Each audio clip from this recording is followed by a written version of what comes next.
출애굽기 23장 16절 맥주감사절 특별히 말씀입니다. 출애굽기 23장 16절 같이 읽겠습니다. 시작.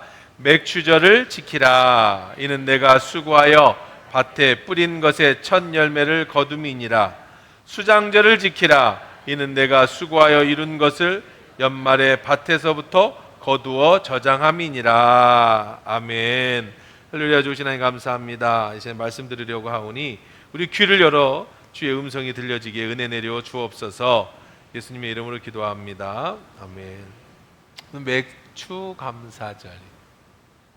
지난 6개월 동안 하나님이 우리 한화교회와 우리 삶 속에 걸음마다 연도하시고 에베네셀의 하나님이 여기까지 세워주신 것에 감사하며 또 영광을 돌리는 맥주 감사절입니다. 오늘 제목을 좀 거창하게 잡아봤어요. 맥주 감사절. 진정한 축복, 하나님과의 친밀함으로 가는 123일의 여정이다. 올해 저희 하나교회가 2026년 설립 30주년이 되는 해입니다. 우리 교회 2026년은 참 특별한 해예요. 20년 전 2006년에 기도하던 중에 하나님께서 제게 2026년을 떠오르게 해주셨어요.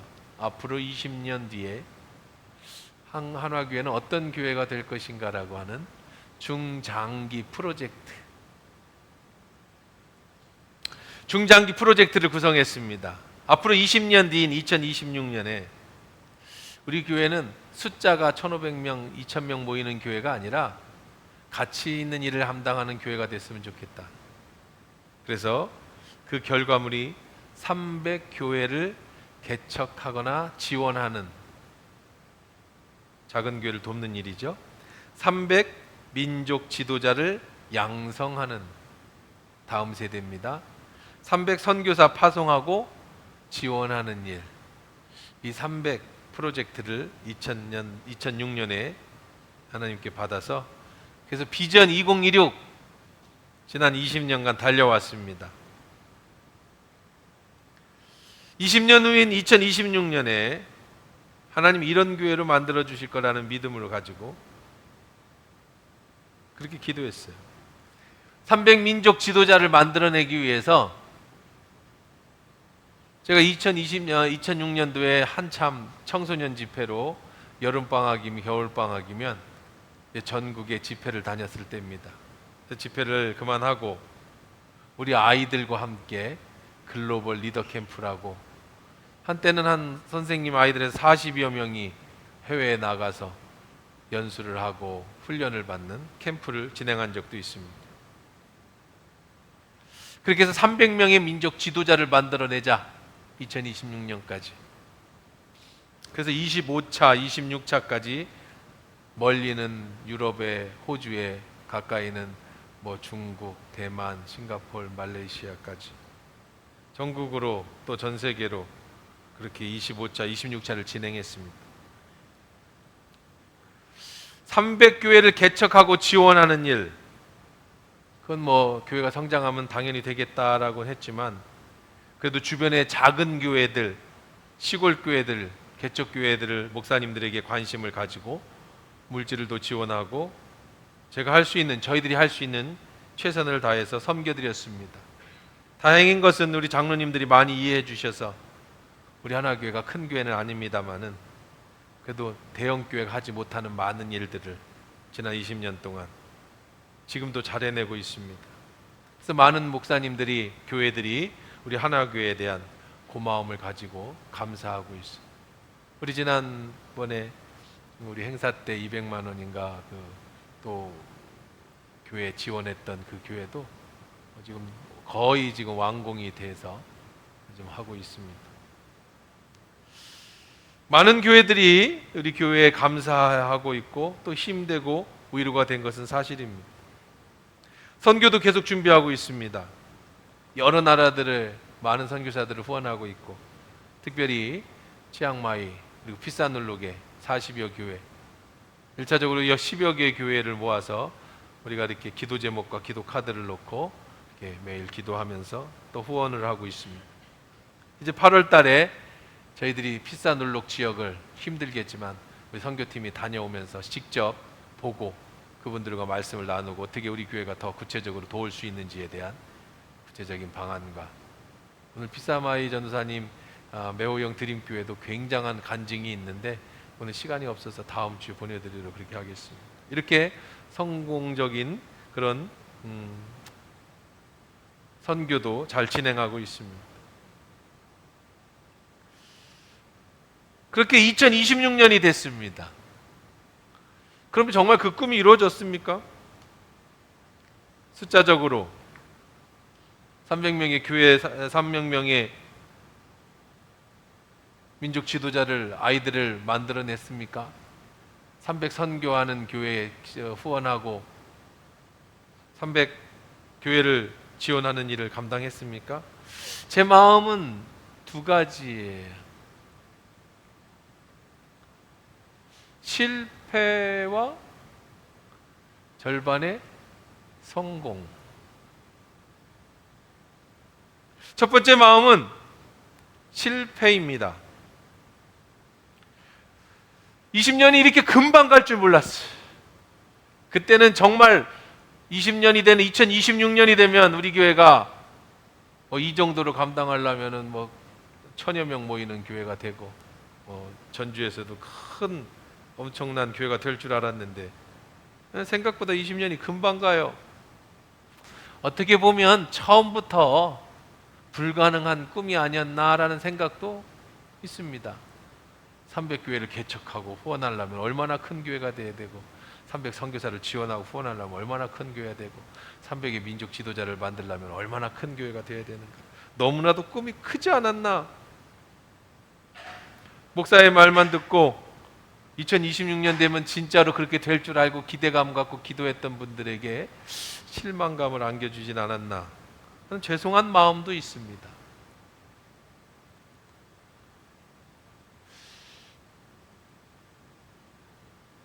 그럼 새로운 비전, 뉴 비전. 이제 약속한 2026년이 도래했습니다. 오늘 맥주 감사 중간에 이르렀습니다. 지난 20년 동안 2026년의 비전을 놓고 열심히 달려왔는데 이제 2026년의 중간이 되었습니다.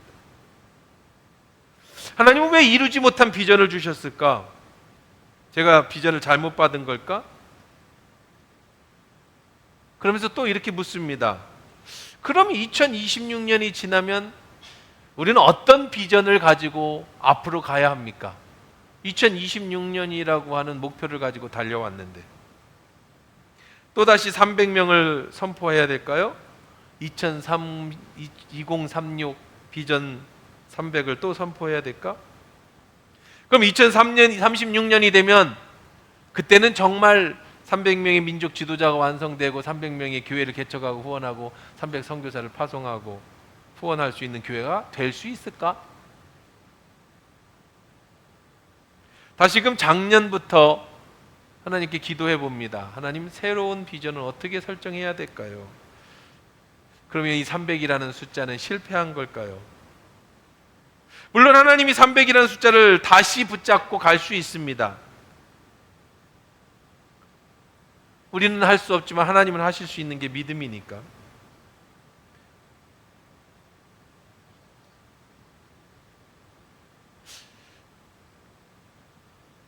그러면 새로운 비전, 어떤 비전을 가지고 달성해 가야 될까? 그러면서 주신 하나님의 말씀이 생각의 변화라는 겁니다. 생각의 변화. 성공이 아니라 2026년이 돼서 300명의 민족 지도자가 완성되고 300교회가 개척되어지고 300 선교사를 파송하는 이 성공, 우리가 목표했고 꿈꿨던 성공이 아니라 우리에게 다시 한번 볼 수 있는 것은 한 사람 한 사람, 성도 한 사람 한 사람이 하나님의 사람으로, 그리스도인으로 영원한 천국의 상급을 쌓아가는 사람으로 세워져 가는가. 이제는 그런 거를 볼 시대가 되어졌다라는 거예요. 목표 지향적으로 달려오는 게 아니라 이제 내실 있는 삶의 모습으로 세워져 가야 된다라는 마음을 하나님 계속해서 주십니다. 300명의 외형적 성공이 아니라 이 안에 한 사람 한 사람이 예수 그리스도를 닮아가는 진정한 그리스도인을 만들어내고 그 안에서 하나님과 깊은 관계를 누리며 살아가는 축복된 사람으로 만들어가는 것을 앞으로 10년의 목표를 잡아야겠다.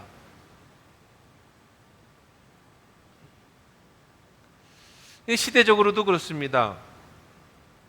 지난 30년 한국 사회에 많은 변화가 일어났습니다. 한국 교회에 많은 변화가 일어났습니다. 개인에게 많은 변화가 일어났습니다. 지난 30년 우리는 무조건 달려갔습니다. 성공을 목표로, 성공 지향적으로. 그런데 지금은 많은 것들을 생각하는 시대로 바뀌었습니다. 교회도 부흥을 향해서 열심히 달려왔습니다.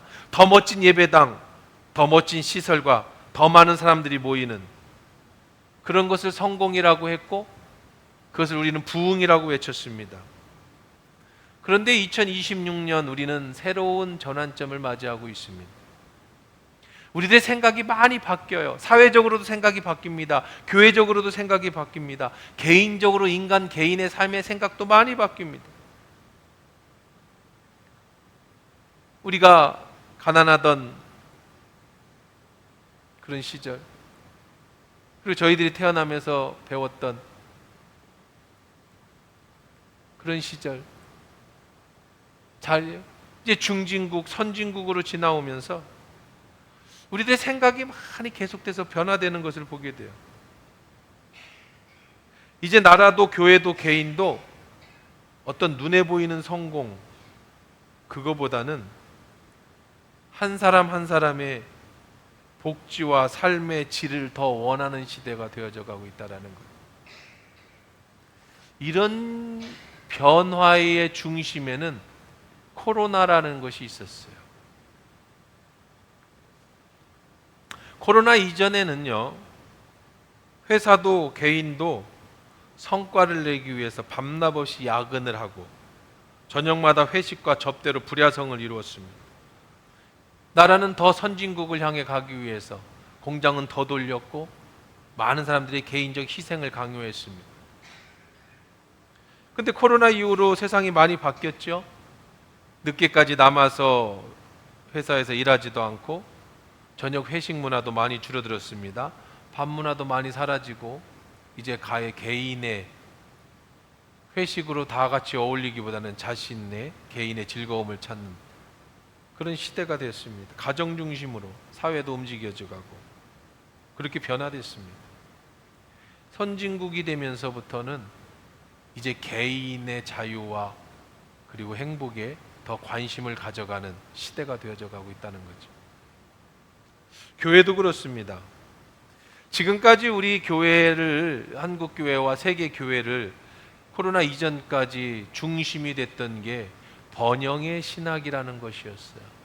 이 시대를 우리는 번영의 신학의 시대를 우리가 살아왔습니다.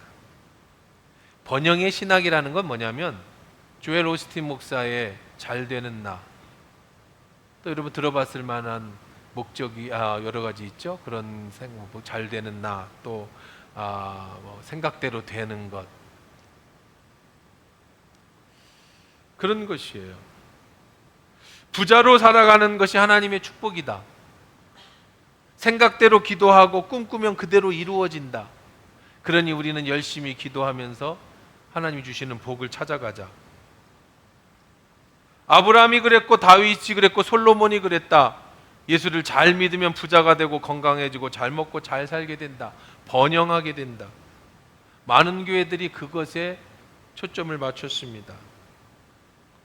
정말로 그렇게 기도했고 지난 30년 정말 한국 교회는 급속한 성장을 가졌습니다. 나라도 엄청난 변화가 일어났고 나라도 잘 살게 됐습니다. 하나님의 큰 축복을 받은 거죠. 그런데 여기까지 한 가지 함정이 있습니다. 눈에 보이는 축복은 교회에서 강조했고 성도들이 그런 축복을 받았습니다. 그런데 그 축복이 왜 이루어졌는지 그 진실한 내면은 말하지 못했습니다. 아브라함과 다윗이 받은 복은 재물이 아닙니다. 하나님과 동행하고 그분과 깊은 관계를 맺으면서 저절로 생겨난 거지, 아브라함도 다윗도 누구도 복받기 위해서 하나님을 믿은 사람은 없었다는 거예요. 근데 당장 눈에 보이는 축복, 번영, 이것을 바라보고 하나님과의 관계는 쏙 빠진 그런 번영을 꿈꾸던 그런 30년간의 교회의 모습이었습니다. 이런 번역의 신학들이 미국에서부터 한국에 왔죠. 미국에서는 교회를 당을 크게 짓기 시작했습니다. 의리의리하게 짓기 시작했습니다. 조엘 오스틴 목사를 중심으로 하나님 우리에게 복을 주신다, 우리는 잘 된다, 생각하면 그대로 이루어진다, 교회들마다 그렇게 외쳤습니다. 방송 설교와 책자를 통해 번영을 외쳤고, 이런 번영은 한국 교회에서도 폭발적으로 예배당을 멋지게 지고 사람들을 끌어모으고 멋진 오케스트라와 멋진 예배, 이것을 우리는 부흥이라고 외쳤습니다. 그런데 코로나를 맞았습니다. 코로나 이후로 어떤 일이 생겼을까요? 이 코로나로 이 번영이 깨졌습니다. 미국 갤럽 조사에 의하면 1999년에 미국의 성인의 70%가 나는 그리스도인이라고 이야기하던 것이 2020년 47%로 떨어졌다고 얘기를 합니다. 갤럽이 80년 동안 측정한 역사상 50% 이하로 내려간 것은 처음이라고. 그러면 당신이 그리스도인으로서 교회를 가는 사람들은 2000년도에 32%였는데 2024년 코로나를 지난 후에는 20%로 떨어졌습니다. 미국입니다. 미국 32%가 매주 교회를 나가던 사람이 코로나 이후로 20% 떨어졌습니다. 이런 감소에는 번영을 외치던 대형 교회들의 감소에 큰 영향을 끼칩니다. 윌로우 크릭 교회는 한때 미국에서 제일 큰, 가장 영향력 있는 교회였는데 출석률이 코로나 이후로 57%가 줄었습니다. 직원이 30%가 해고당했습니다. 힐송교회라고, 힐송처치가 전 세계 30도시에 매주 15만 명이 모이던 교회였는데 성직자의 추문 또 여러 가지 사정으로 16개 교회가, 16개 중에, 미국의 16개 교회 중에 10개 교회가 문을 닫았습니다. 미국의 성장의 상징이던 크리스탈 교회가 2010년 파산했습니다. 크고 화려하고 번영을 외치던 교회들이 코로나 이후로 몰락을 했습니다. 한순간에 무너지기 시작한 거죠. 왜 번영이 무너졌을까요? 왜 축복이 무너졌을까요? 왜 사람들이 교회를 떠나기 시작했을까요? 그토록 크고 화려했던 미국 교회들이 번영을 외치고 예수만 믿으면 긍정의 힘, 긍정적으로 생각하면 다 된다, 생각대로 되는 나, 생각하기만 하나님이 다 이루어주신다, 그렇게 외치던 교회들이 왜 코로나 이후로 그렇게 큰 타격을 입었을까요? 그것은 번영이 아닌 신앙의 본질을 찾지 않았기 때문입니다. 교회가 진리를 제대로 가르치지 않았고 번영을 가르쳤기 때문에 그래요. 번영은, 잘 되는 건, 건강한 건, 부자가 되는 것은 저절로 하나님과의 좋은 관계 속에서 주시는 축복이 되어야 하는데, 어느 순간인가 우리는 그것을 쫓는 교회가 되었기 때문에, 그것이 신앙인 것처럼 왜곡되어졌기 때문에 코로나는 그런 거품을 드러내는 그런 하나님의 방법이셨다라는 거죠. 교회가 놓친 것입니다. 우리가 추구해야 될 것은 번영이 아닙니다. 우리가 추구할 것은 신앙의 본질이에요. 본질이 뭡니까? 내가 그리스도인이 되는 거예요. 여러분이 하나님의 사람이 되는 겁니다. 눈에 보이는 번영이 아니라 내가 하나님의 사람이 되는 거예요. 세상의 번영이 아니라 세상에서 그리스도로 살아내는 것이 신앙의 본질이에요. 지난 2000년의 기독교 역사 속에 한 번도 번영이 하나님의 축복인 적은 없었습니다. 로마가 기독교 국교로 정하고 번영했습니다. 그러나 그 로마는 기독교가 번영한 다음에 몰락해버리고 말았어요. 기독교는 계속되는 십자가의 고난의 고통에, 그리고 세상과 타협하지 않고 하나님만 바라보는 하나님의 사람들에 의해서 지금까지 세워져 갔습니다.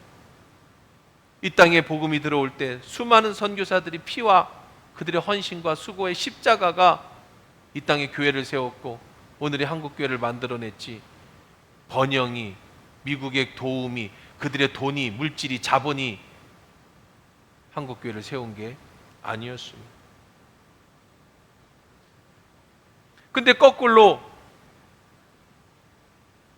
예수를 따라가는 사람이 아니라 지금보다 더 좋아지는 건강, 보여지는 부, 더 좋은 환경을 목표로 사람들이 예수를 믿기 시작하면서부터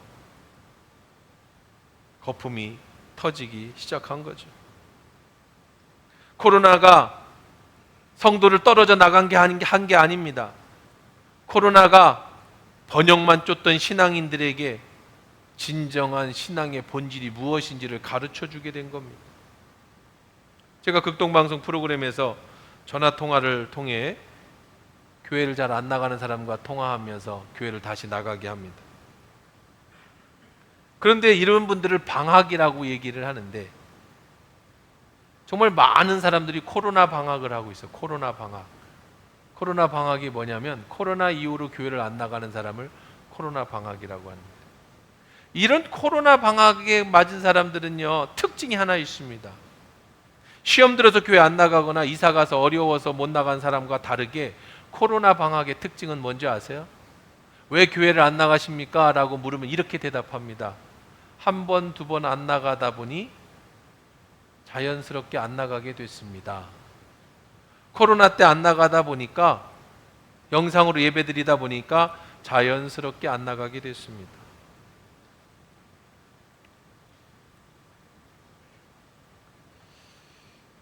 코로나 때 안 나가봤는데 교회 안 나가보니까 별 문제가 안 생기더라는 거예요. 내 인생에. 교회 안 나가면 천벌이 내릴 줄 알았어요. 교회 안 나가면 사업이 망할 줄 알았어요. 교회 안 나가면 병이 생길 줄 알았어요.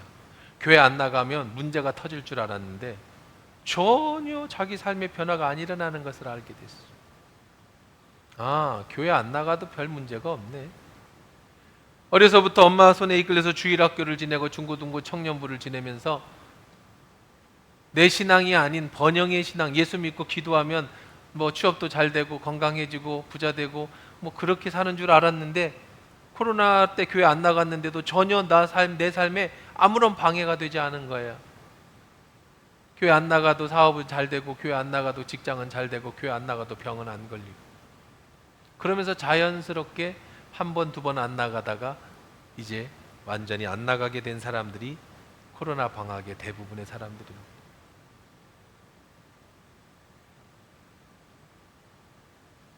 미국도 똑같습니다. 그렇게 번영을 외치고 예수 믿으면 복 받는다고 생각했던 사람들의 어마어마한 교회 사이즈를 짓고 사람들을 그릇같이 몰려들게 했지만 코로나 이후로 사람들이 깨달았습니다. 교회 안 나가도 내 삶에 큰 문제는 안 생기는구나. 교회 안 나가도 사고를 안 당하는구나. 교회 나간다고 더 복 받지는 않는구나.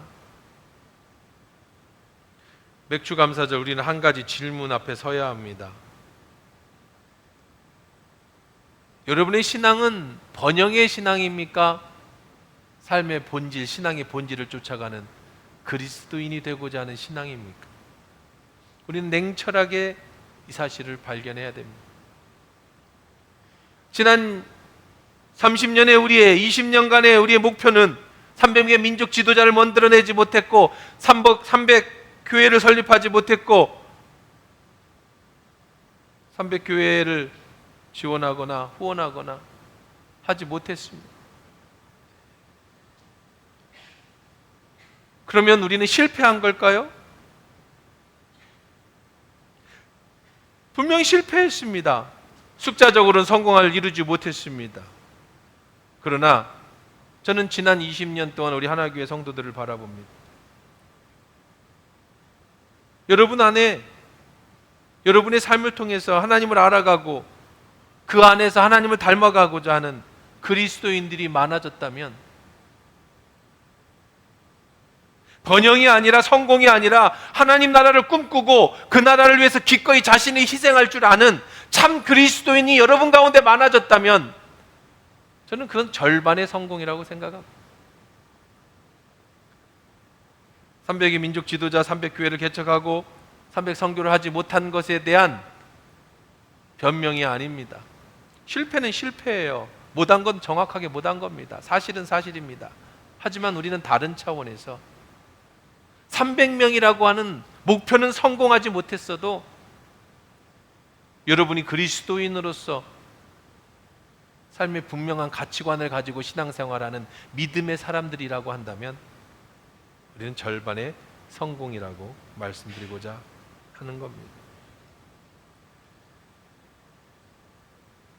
그렇다면 이제 10년 어떤 목회를 해야 되고 우리는 어떤 목표의 비전을 가지고 가야 할까요? 맥주감사절을 맞이해서 한번 생각해 봅니다. 계속해서 300민족 지도자를 양성하고 300교회를 개척하고 후원하고 300선교사를 파송하고 후원하는 일은 해나가야겠지만 이제는 숫자에 연연하지 않으려고 합니다. 그런 가시적 성공, 지난 30년 동안 한국교회가 나라가 사람이 열심히 성공지향적으로 달려왔던 그 가시적인 300명이라는 거 하는 것에는 매달리지 않으려고 합니다. 그보다는 성숙한 그리스도인들, 여러분 한 명 한 명을 정말 그리스도인으로 만들어내는 것, 여러분 한 명 한 명을 정말 하나님 나라의 일꾼으로 세워져 가는 것, 그래서 하나님 앞에 설 때 잘했다 칭찬 듣는 사람들로 만들어가는 것, 이것이 이제 향후 10년간 우리 하나교회가 가야 될 방향이다라는 생각을 갖습니다. 오늘 맥주감사절의 그 의미를 다시 한번 새겨보기를 원합니다. 우리 한번 다시 한번 읽어봅시다. 시작. 맥주절을 지키라. 이는 내가 수고하여 밭에 뿌린 것에 첫 열매를 거둠이라. 네, 여기까지. 네. 말에 밭에서부터 거두어 맥주절과 이제 추수감사절을 얘기하는 겁니다. 하나님 명령하셨어요. 맥주절을 뭐하라? 지켜라. 수장절을 지켜라. 맥주절에 추수한 보리를 가져다 하나님 앞에 드리는 절기입니다. 추수감사절에 하나님께 드리는 절기입니다.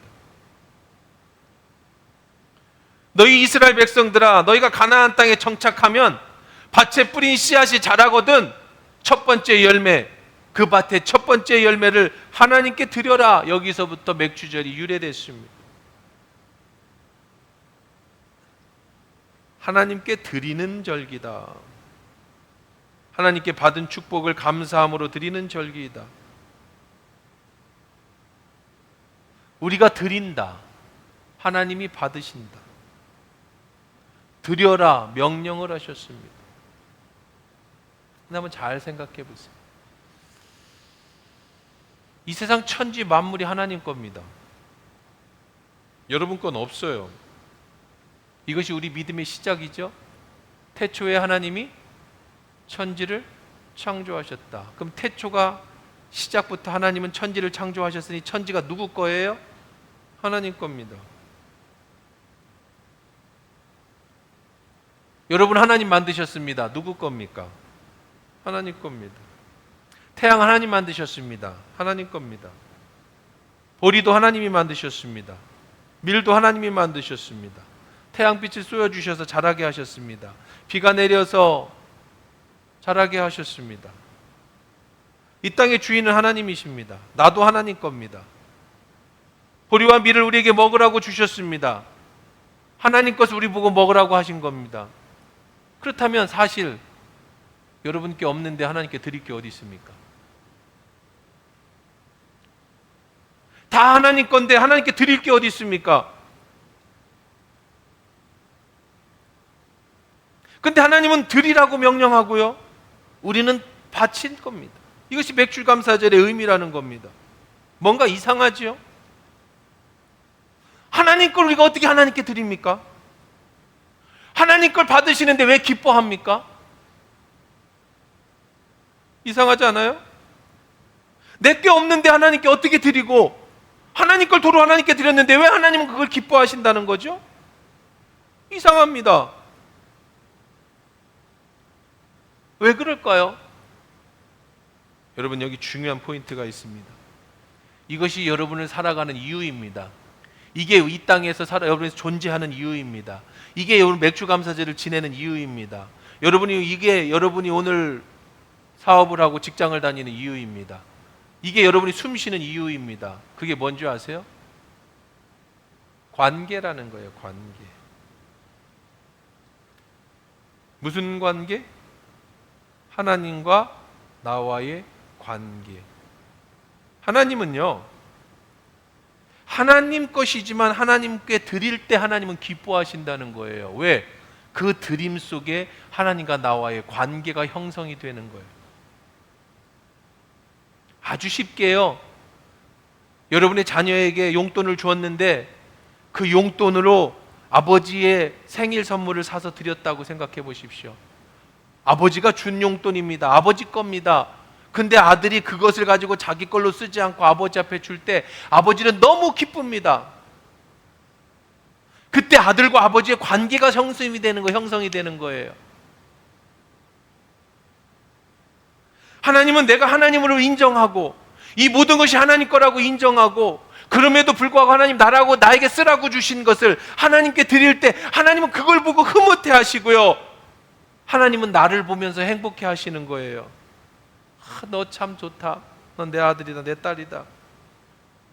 하나님이 내게 주신 그 축복을 가지고 하나님께 드렸는데, 다 하나님 건데 하나님께 도로 돌렸는데 하나님은 그걸 기뻐하시고 드리는 내 마음을 기뻐하신다는 겁니다. 그리고 또 하나님은 나를 기쁘게 하기 위해서 더 좋은 것들을 내게 주신다는 거예요. 가장 좋은 것을 내게 주신다는 거예요. 나는 하나님 앞에 받아서 너무 기쁘고, 나는 이 모든 것이 하나님 것이기 때문에 하나님께 돌려드리니까 기쁘고, 이게 관계예요. 하나님이 천지를 창조하셨습니다. 모든 것을 다 네가 생육하고 번성해라, 네가 다스려라, 다 네 거다. 하나님 우리에게 그렇게 말씀하셨어요. 정복해라. 우리는 그것을 가지고 열심히 관리했습니다. 그리고 하나님 앞에 도로 돌렸습니다. 돌려드렸습니다. 하나님은 그걸 또 기뻐하시는 거예요. 야, 너 참 좋은 아들이다. 넌 좋은 딸이다. 하나님은 참 좋으신 하나님이세요. 하나님 좋으신 아버지입니다. 그래, 이게 관계라는 거예요. 너는 세상을 관리하고 대신 너와 나의 좋은 관계를 맺자. 사람을 창조하신 이유가 그거예요. 우리 자주 대화하자. 우리 자주 이야기하자. 네가 나를 하나님됨을 자꾸 인정해주면 나는 네가 내 자녀인 걸 자꾸 인정해줄게. 네가 내가 좋아하는 걸 행동하고 내가 좋아하는 말을 하면 나도 네가 좋아하는 걸 해줄게. 그것으로 우리 충만하자. 이게 관계예요. 번영은 뭡니까?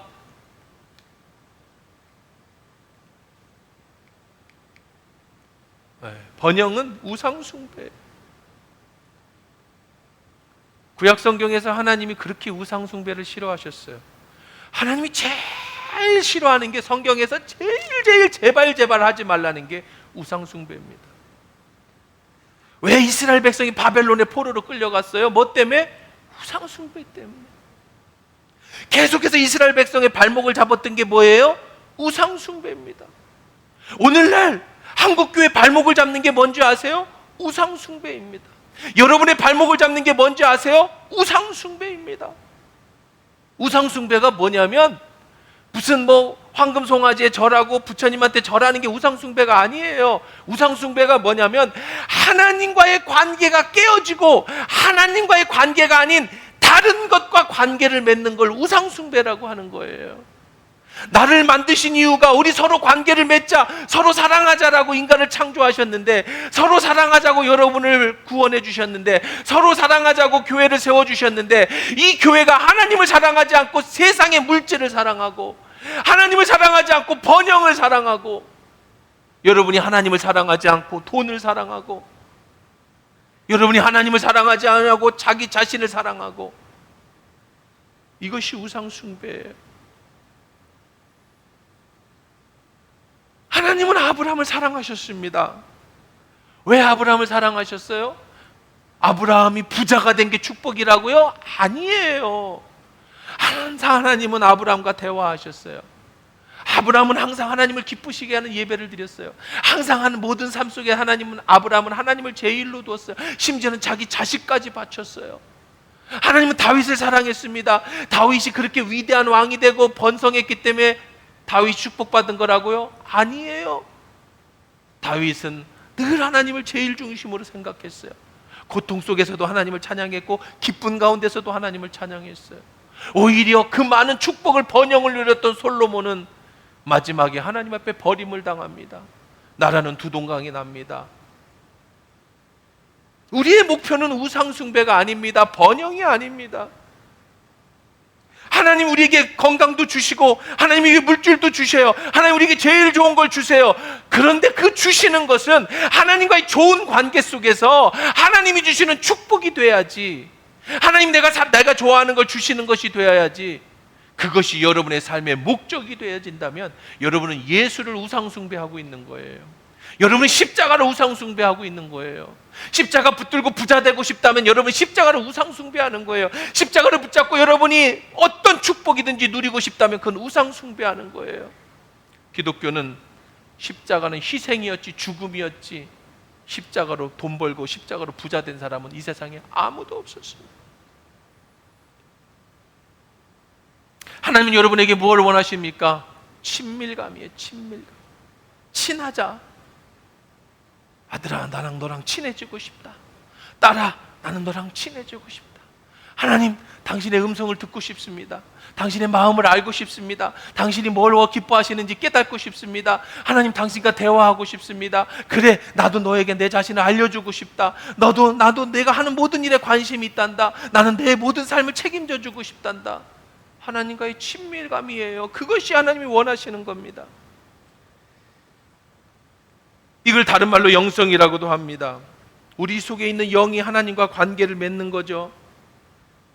이제 우리 하나교회 앞으로의 10년은 어떤 숫자적 300명에 이루어지는 것의 목표가 아니라 이제 10년은 성도 한 사람 한 사람이 하나님과의 친밀감을 갖고 여러분이 정말 천국 시민으로서 그리스도인으로 살아가게 만들어주는 것, 그런 사람들이 많아지는 것, 그런 사람들이 300명의 교회를 개척하고 건축하고, 그런 사람들이 300 선교사를 파송하고 후원하고, 그런 300명의 민족의 지도자들이 세워지는 것, 이것이 이제 우리 향후 10년간의 우리 하나님께 주신 하나님의 목적이고 목표인 줄 믿습니다. 그러면 어떻게 하나님과 친밀해집니까? 그럼 어떻게 해야 하나님의 음성을 들을 수 있습니까? 목사님, 저는 아직 하나님과 친밀하지 못합니다. 저는 하나님의 음성을 잘 듣지 못합니다. 저는 기도를 잘 할지 모릅니다. 나는 하나님이 기뻐하시는 게 뭔지 잘 모릅니다. 오늘부터 친밀해지고 싶어도 나는 할 수 있는 게 없어요. 그래서 기도 가운데 여러분이 하나님하고 친밀해질 수 있는 많은 도구들을 생각해냅니다.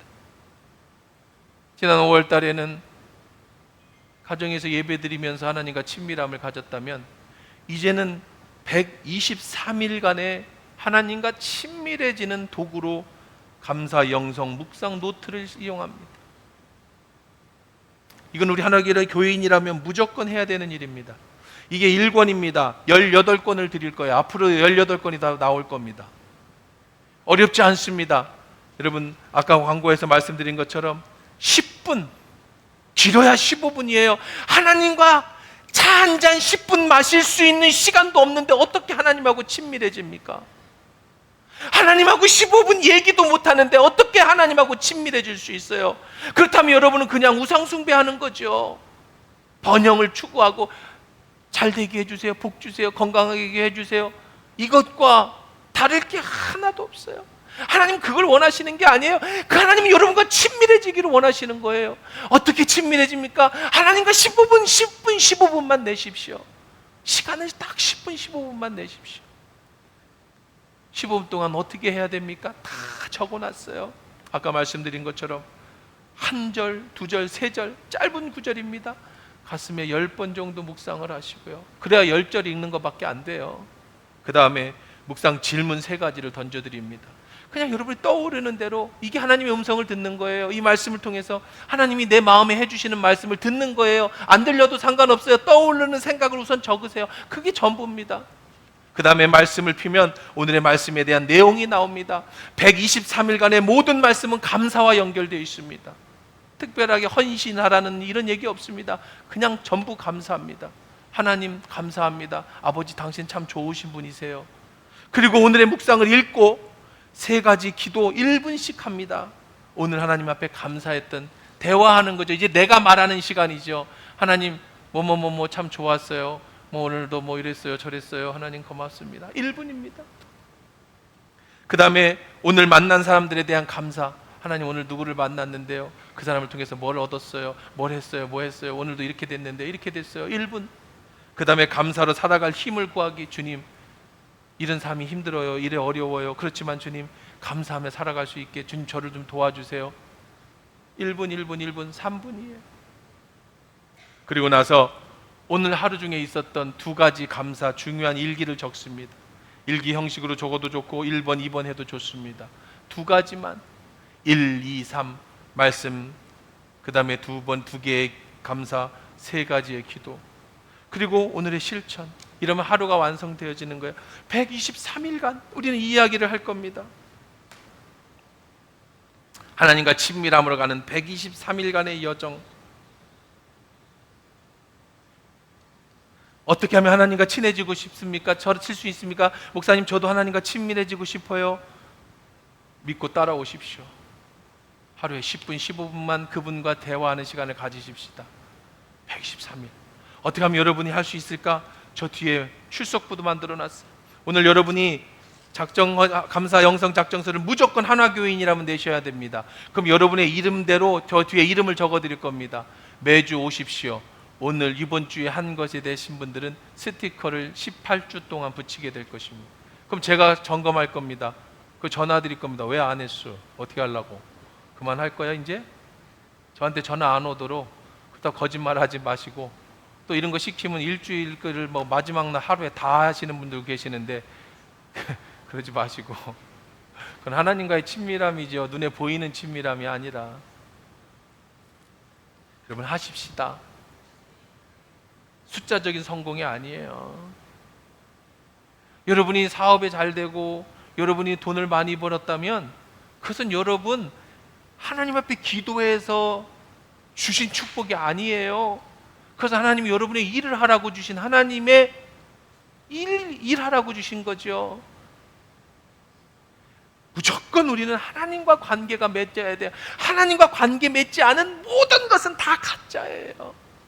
하나님과 관계없는 모든 것은 다 물거품처럼 사라질 겁니다. 여러분의 인생이 하나님과 맺어지는 친밀감의 그 시작. 어떻게 하나님과 친밀해집니까? 어떻게 하나님의 음성을 들을 수 있습니까? 따라오십시오. 123일간의 여정이 끝나고 나면 여러분은 하나님의 음성을 듣게 될 것입니다. 여러분은 하나님이 어떻게 말씀하시는지, 하나님 무엇을 기뻐하시는지를 알게 될 것입니다. 123일이 끝나면 분명히 여러분의 삶은 변화되어져 있을 겁니다. 맥주절부터 시작해서 추수감사절까지의 123일 감사의 여정, 모든 내용은 감사로만 이어진다는 것 기억하시고 123일이 지난 여러분의 삶에 놀라운 변화가 있기를 주의 이름으로 축원합니다.